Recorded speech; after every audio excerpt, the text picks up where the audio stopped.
Soy Darío Steinschreiber, soy docente de filosofía, doy clases desde siempre, divulgo la filosofía en los medios de comunicación, soy hincha de Estudiantes de La Plata, soy padre, soy hijo y soy el que se pregunta o me pregunto todo el tiempo para qué, por qué, desde qué lugar, hacia qué, sabiendo que son preguntas que no tienen respuesta, pero que no puedo no hacérmelas.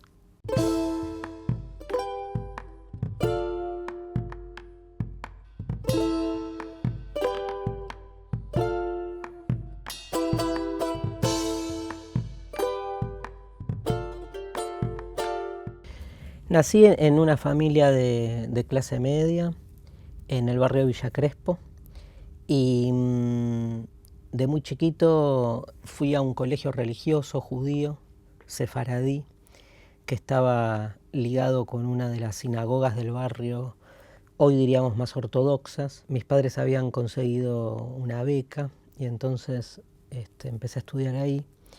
Mi viejo y mi vieja, digamos, siempre han sido comerciantes, mi mamá ama de casa, y el colegio, digamos, era un colegio bastante estricto, bastante dogmático, pero sin embargo, digamos, algo de lo que se, digamos, percibía en el aire, ¿no?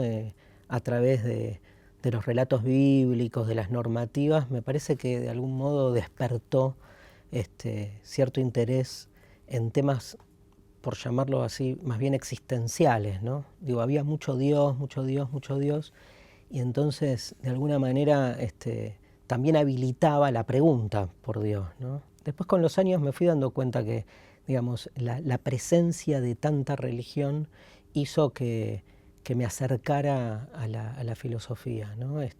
Un poco peleándome, pero al mismo tiempo entendiendo que entre la religión y la filosofía, digamos, hay zonas en común muy importantes, ¿no? Entonces, tengo como un agradecimiento a esa formación religiosa que padecí, padecí mucho, sobre todo ese aspecto con el que hoy me sigo peleando tanto en la religión como en cualquier otro ámbito, que es el aspecto normativista. Mis viejos al toque digamos, me dieron un apoyo en ese sentido. Me acuerdo que me compraban de muy chiquito libros, no te diría de filosofía, pero sí esos libros para chicos curiosos, no sé si te acordás, ese tipo digamos, de títulos, ¿no?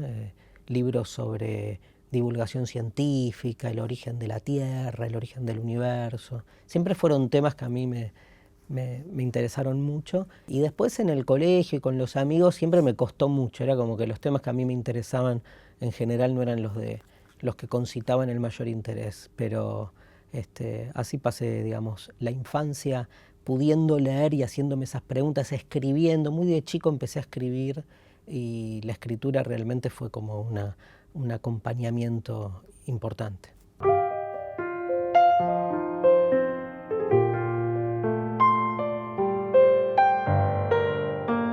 Me acuerdo que mis primeras preguntas tenían que ver con pelearme contra los relatos bíblicos que daban como obvios, desde la creación del mundo, desde el relato, me acuerdo firmemente el relato de Moisés, el tema de las plagas. A mí me había impactado mucho que Moisés, para salvar a su pueblo, generara la muerte de todos los primogénitos egipcios. Entonces me acuerdo de esas preguntas éticas, ¿no? Sobre si vale, ¿no? Digamos, por un objetivo generar lo mismo que se cuestiona, el tema de los milagros, ¿no?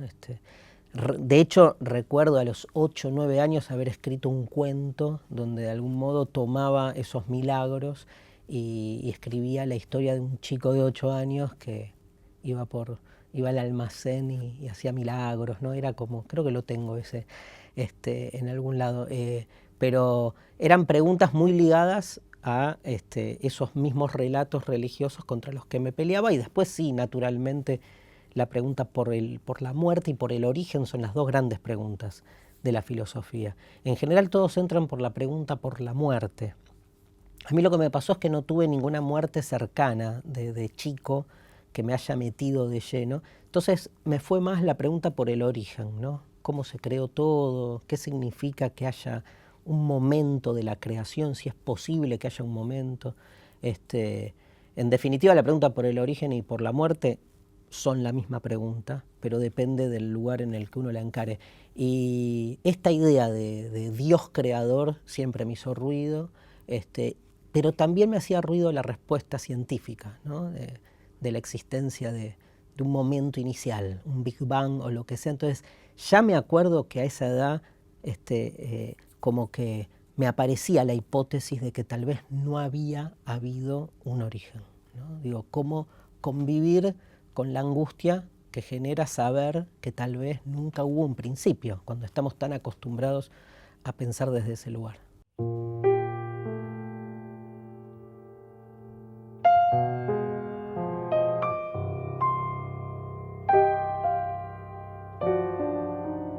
El apellido para mí siempre fue más una carga, ¿no? Más un problema, un vínculo social, te diría, ¿no? Generaba una situación de incomodidad, de cierta marcación, ¿no? Es el del apellido difícil, el apellido impronunciable. Mucha risa también. Me acuerdo de chico, digamos, padecerlo desde ese lugar, una vez después que se acostumbraban ya está, pero al principio, digamos, la primera mirada de aquel que veía el apellido ahí, esas 14 letras ilegibles y la sensación de ponerte a la defensiva y tener que dar respuesta, o sea, son marcas, ¿no? Marcas que alguno tiene en el apellido, otro tiene en otras partes de su iconografía existencial, otros tienen en el cuerpo. Pero bueno, vivimos una sociedad que parece que, digamos, disfruta, ¿no? Con el dedo puesto así directamente hacia aquel al que se lo marca. Después con el tiempo lo fui como sobrellevando, me fui acostumbrando y como te diría, se me fue la cosa del apellido hace 5 años, o sea, no a los 18. De adolescente, cuando, digamos, creía en la erudición y en este tipo de cosa académica, me acuerdo que busqué la etimología del apellido y la trabajé, ¿no? Significa Steinschreiber, significa el que escribe en la piedra. Darío, en una de sus acepciones, significa el que busca o el perseguidor, por robarle a Cortázar el título de su cuento, y Gabriel, que es mi segundo nombre, que es el ángel de Dios, ¿no? Entonces me había armado como el que escribe al ángel de Dios, el que busca al ángel de Dios, mira, el que escribe me salió, el que busca al ángel de Dios escribiendo sobre la piedra. Y eso daba una especie de filósofo, con lo cual había armado ese link de que el apellido, el nombre tenían algo que ver con a lo que después me dediqué, cosa que no tiene ningún sentido, pero que bueno, tranquiliza y le pone onda, ¿no?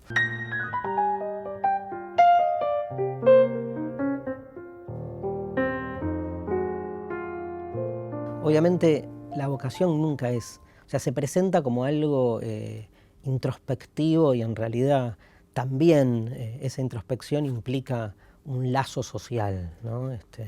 Y en ese sentido yo te diría que lo mío, más que la filosofía, siempre fue la docencia.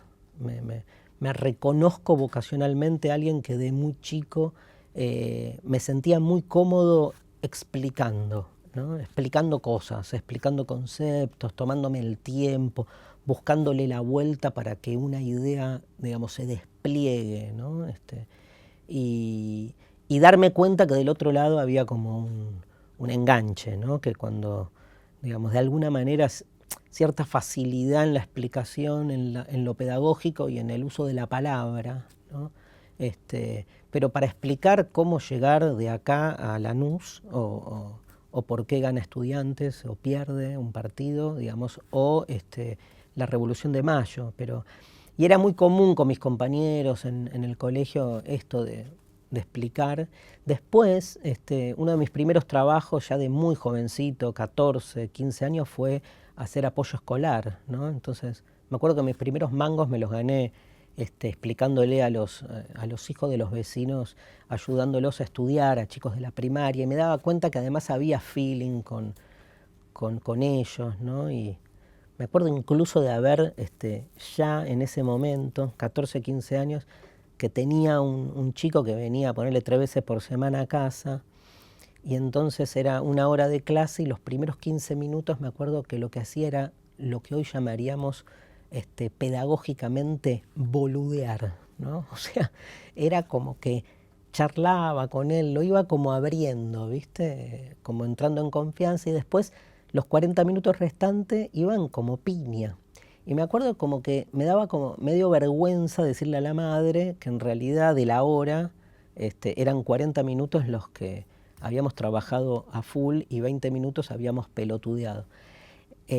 Bueno, con el tiempo hice toda una teoría con eso. O sea, yo siempre que doy clase me tomo una tercera parte de la clase para lo que, digamos, tradicionalmente llamaríamos una pérdida de tiempo, que es la que entiendo que genera la transferencia. Yo estuve 20 años dando clase en secundaria. No hubiese podido dar una clase sin eso, ¿no? Sin esa, digamos, esa posibilidad, digamos, de entrarle sobre todo a un adolescente por un lugar que no es el vertical, ¿no? Entonces, yo creo que la docencia es básicamente eso, es vínculo, ¿no? Después puedes dar el contenido que quieras, o sea, si hay transferencia. Me acuerdo cuando di mi primera clase, que fue así una convocatoria en el CBC para dar pensamiento científico, y nada, fue, o sea, a los 3 segundos dije, esto es lo mío, o sea. Y la filosofía obviamente tiene todo que ver con eso, pero te vuelvo a decir, digamos, podría ser hoy un docente de letras o de historia, no de matemáticas, no sé, pero digo, es más la docencia que la filosofía. Después me encantan los contenidos filosóficos, pero por algo tampoco me dediqué a la academia, ¿no? Y a la investigación dura, digamos. Disfruto más con la iniciación de la filosofía, por eso tiene algo más de pedagógica la cosa que de lo que son los contenidos así más sustanciales, ¿no?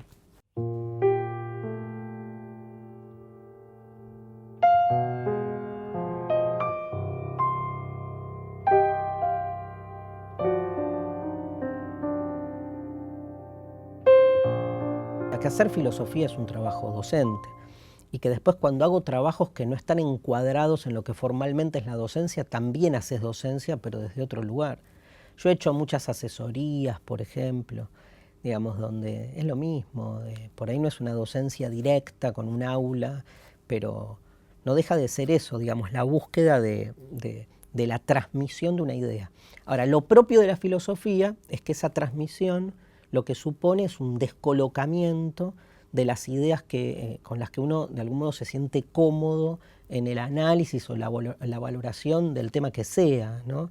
Digo, si algo tiene de particular el lenguaje, digamos, la pregunta filosófica, si algo tiene de particular es eso, es que puede tomar cualquier tema tal como se presenta, unilinealmente, unilateralmente, ¿no? Desde una perspectiva que supone ser la única, y la filosofía lo que hace es destrabar todas las otras perspectivas que también son posibles para analizar ese fenómeno, ¿no?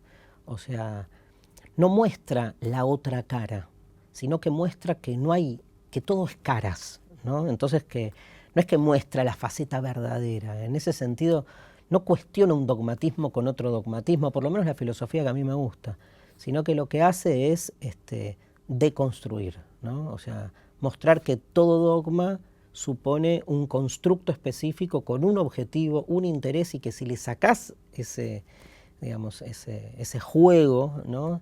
Te encontrás con que todo puede tener múltiples formas muy, muy diversas, ¿no? En ese sentido es muy anárquica la filosofía, anarquiza en su manera de buscar, porque muestra que no hay un único principio, ¿no? Por eso angustia también, ¿no? Porque al destrabar tanto, al desestructurar tanto, no deja nada sólido, ¿no? Empecé a estudiar letras porque de muy chico al mismo tiempo me convocó la escritura, ¿no? Y hacía cursos, de adolescente hacía talleres de poesía, talleres literarios. Entonces entré a estudiar letras desde esa perspectiva, pero en el CBC, digamos, haciendo pensamiento científico, filosofía, dije, o sea, que digamos, me interesó mucho más la lectura de la literatura filosófica que de la literatura clásicamente llamada literatura, porque la filosofía es literatura también, o sea, no sé si cambié de carrera, estudié un tipo particular de literatura que es la filosófica, aparte yo la entiendo así a la filosofía, como un género literario, con lo cual el cambio es más burocrático que otra cosa. Pero sí, después, hoy te diría, ¿te arrepentís, no te arrepentís? Digo, me arrepiento de que haya una sola vida, me encantaría hacer letras, me encantaría hacer artes, me encantaría ser futbolista, me encantaría, digamos, hacer derecho, 1.000 millones de cosas, pero bueno, no alcanza.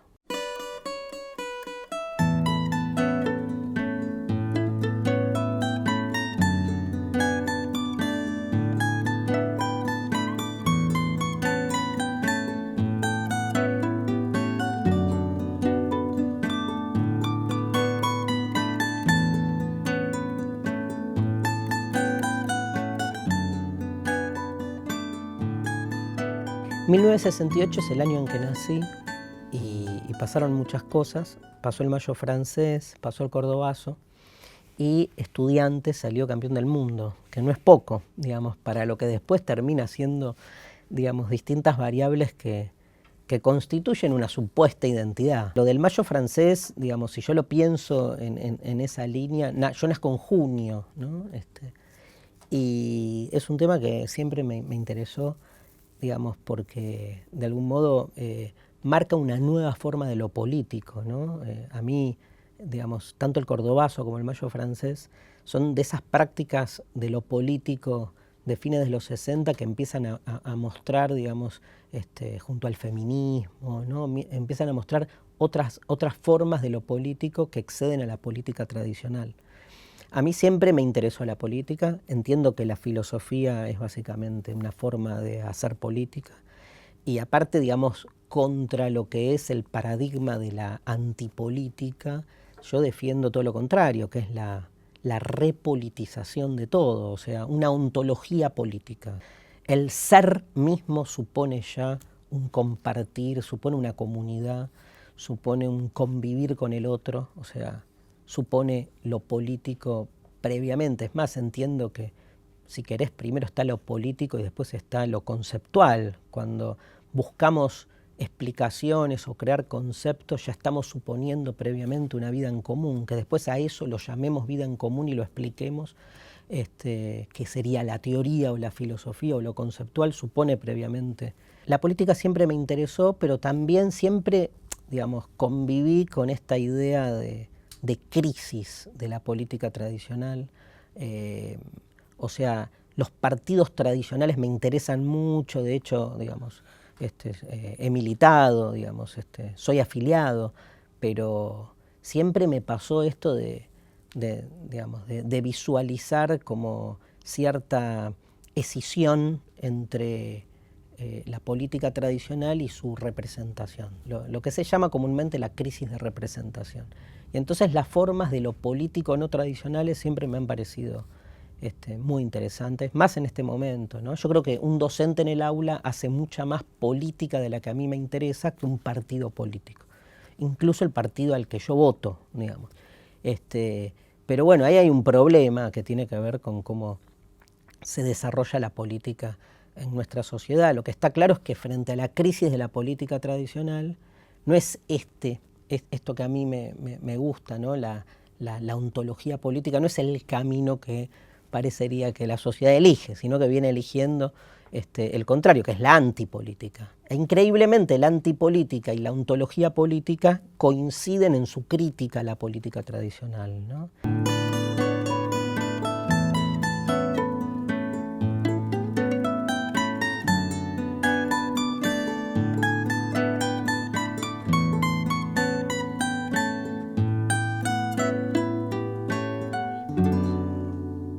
He pasado muchísimo tiempo dando charlas de filosofía en los lugares más insólitos, ¿no?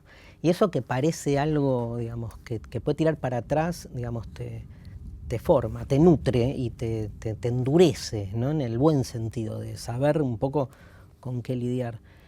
Muchos años di así charlas, por ejemplo, a grupos de matrimonios privados que se juntaban a comer, y entonces traían a uno, podían traer a un nutricionista, podían traer, y me traían a mí a hablar 1 hora sobre el amor, la amistad o la felicidad.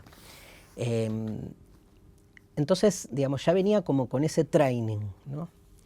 En el medio me convocan de un proyecto en la comunidad judía, un proyecto que tenía como intención, digamos, trabajar fuertemente con el judío abierto, el judío laico, secular, medio de izquierda, ¿no? Pero muy en la línea de lo que se llama generalmente el judío cultural. Y justo fue la discusión sobre el matrimonio igualitario y, digamos, por intermedio de diferentes personas terminé en un par de programas de televisión defendiendo el matrimonio igualitario desde una postura judía progresista. Coincide con que dando clase en Flaxo, tengo de alumna a la que en ese momento era la directora de contenidos de Canal Encuentro, que después me llama y me dice, mira, te escuché defendiendo el matrimonio igualitario, te veo dando clase y justo me pidieron armar una franja joven en Canal Encuentro buscando un público adolescente. Me parece que tu estilo, no sé qué, o sea, fue alguien que me vio dando una clase de las millones, pero que justo era la directora del canal y me convocó.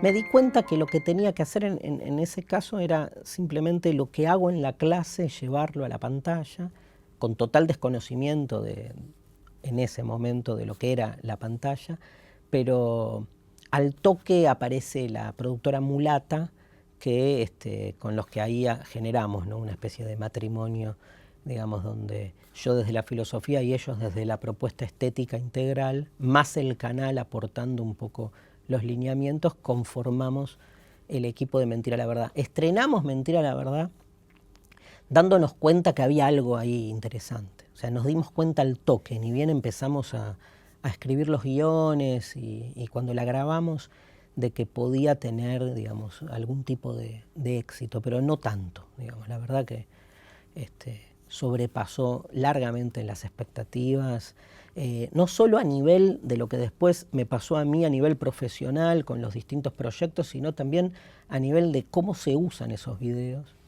Digo, desde el caso de estar en cualquier lugar de la Argentina y saber que hay un colegio que en ese momento están dando un video. O sea, los videos de Mentira la Verdad se utilizan muchísimo en la red escolar. Incluso me escribe muchísima gente a nivel latinoamericano que se usan los 52 programas que hemos hecho hasta ahora para distintas carreras, materias, etc. Lo que encontramos fueron estas dos cosas, ¿no? Por un lado, la cuestión pedagógica, o sea, poder explicar temas bastante complicados de una manera más simple, pero también con un lenguaje más popular y más cotidiano. Lo popular no lo entendemos como una rebaja, lo entendemos como una traducción, y una traducción a lo cotidiano. Algo se populariza cuando vos te lo incorporás como algo propio de tu vida diaria, ¿no? En eso se logra, si querés, la popularización del lenguaje filosófico, que podés estar analizando un texto de Nietzsche, de Aristóteles o de Derrida sobre la amistad, pero en el marco de un cumpleaños donde hay dos amigos que se pelean.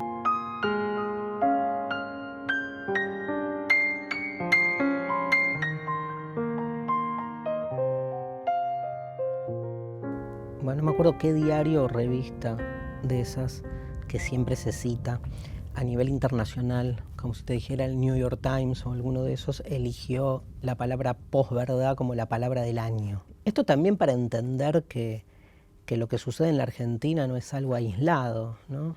El término posverdad lo que tiene de interesante es justamente que nos permite entrarle a la cuestión de la verdad desde un lugar medio inédito, porque la alianza de gobierno habla de la verdad asumiendo que todo el mundo acuerda en que la verdad no existe, porque no tienen ningún tapujo en hablar de la verdad y al mismo tiempo mostrar, porque no lo ocultan, las formas en que fabrican los dispositivos de verdad.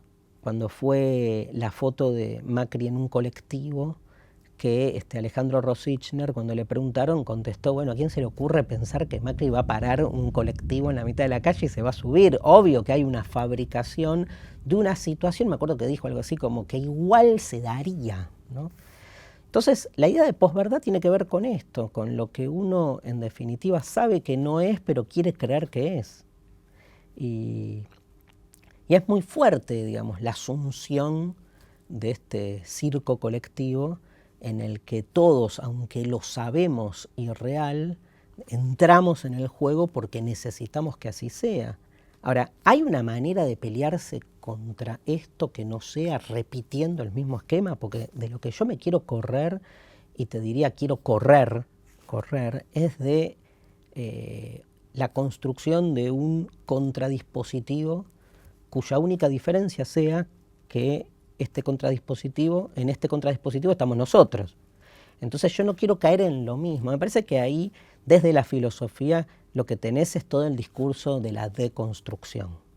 O sea, vos deconstruís un operativo, pero no para digamos, meterte en otro, ¿no? Para proponer otro, sino que estás todo el tiempo deconstruyendo. Yo creo que esa es la zona de libertad que se nos permite, entendiendo que siempre vas a estar como enmarcado o sumergido en un dispositivo, ¿no? La palabra dispositivo tiene que ver con disposición, con cómo se disponen las cosas, cómo se ordena algo que no es de por sí natural, ni en sí, sino que está siempre de algún modo ordenado, pero lo que podés siempre es salir corriendo, ¿no?